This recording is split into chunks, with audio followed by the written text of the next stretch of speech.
morning children. Welcome for today's lecture. Yesterday we had started our revision lectures, isn't it? Yesterday I had taken the revision lecture of comprehension prose. I had given a passage, questions for how to find out the answers. I had explained it to you and I told you to move the fingers and read the passage so that it will be easy for you to find out the answers for the questions given under the passage. So today, comprehension poem. See here, read the following poem and answer the questions given below. So three paragraphs of the poem from the textbook itself I have written. Questions are given. Find out the answers from this poem and write it in your own words. Understood? See, so and one sure question is that you should any poem, let it be. First you should know, you must come to know the name of the poet. That I will tell you afterwards. See, now I will read the poem and see.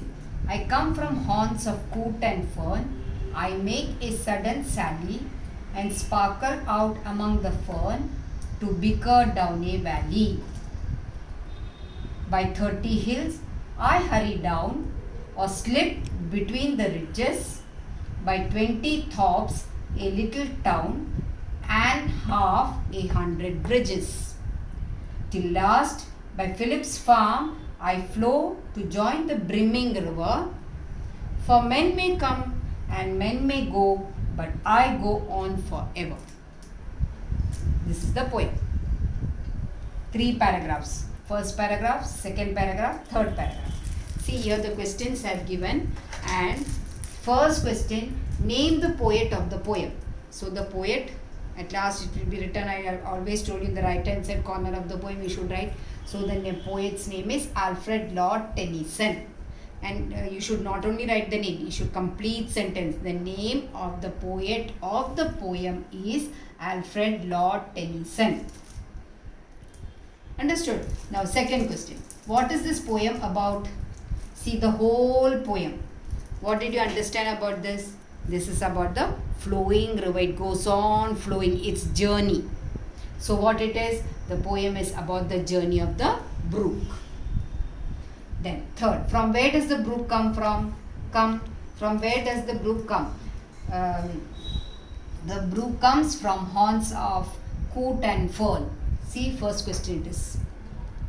See, from it is, here it is written from. So from where does the brook come? Here it is question mark. So the brook comes from haunts of coot and fern. See, first question it is here, no, in the poem itself. So how to you must read it and write it. See how it is. See, the brook comes from haunts of coot and fern. Comes from haunts of coot and fern. Which it is third question. Then mention the various places the brook. From where does it flow? It flows where, what all things the brook flows past the dwellings of coot and fern. Then 20 tops a valley. See, 20 tops a valley, 100 bridges. Then ridges and hills. Where it is ridges and hills. Ridges and hills. Understood? See, ridges, 20 tops, a little town, 100 bridges. Then hills. From all this the brook flows. Then the next question, number 5. I come from haunts of coot and fern. Explain the figure of speech. See, figure of speech very important in poem. It's a sure question for you. So here it is. What is the sentence? I come from haunts of coot and fern. So the name the figure of speech. Here the figure of speech is alliteration. Why? Because H sounds, hoots and horns. Horns, horn, H sound is coming. So it is known as alliteration and it is used for a better poetical effect. Again one more I am giving you. To bicker down a valley. See here it is. To bicker down a valley. What will be coming? Personification. Understood? Why? It explains human quality by bickering. That is figure of speech, personification. Why it is used personification? Because the quality of human is explained by, and the word is bickering. Understood this much? So what it is, see, the name of the poet is Alfred Tennyson. Then the poem is about the journey of the brook. Then what does it cruise? By 20 tops, hills, bridges, ridges, all it crosses.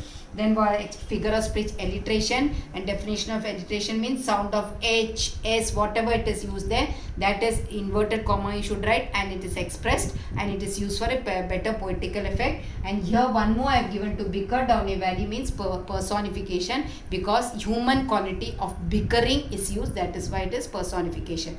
More again there are questions. Copy down the rhyming words from the poem. So rhyming words, what it is? Here, Sally, valley, then ridges, bridges, then river, ever. See, all these are rhyming words. Understood? And sometimes meanings may come. And write the meaning of coot and horn. Come write the meaning of horns. Write the meaning of Sally. So what you should do? You should read the poem. And most important thing is name the poet of the poem. Pick out the rhyming words from the poem and write it down. And write the meaning of the words, whatever word it is. You should find out. Answer will be given, and the answer to that question will be in this poem. That you should write. And then figure of speech. It's a sure question. Any line will be coming, and you will have to write this the name of the figure of speech. If it is a alliteration, how to find out if what sound is used in the sentence. If given sentence, here I came from horns, and on horns, her, say H is used, so it is alliteration. If at all it comes like that, so you should write alliteration, and it is used for a better poetical effect. And poetic, this personification, human quality, if it is expressed, happiness, sadness, mixed feelings, if all like that it is, so you should write personification. If the lines are repeated, then it is repetition. See here, for men may come and men may go, but I go on forward. Throughout the poem, this line is repeated. So what is the figure of speech? Repetition. Why? It is repeated many times for a better poetical effect. Understood? So this is the comprehension of poem. So prose and poem I have taken.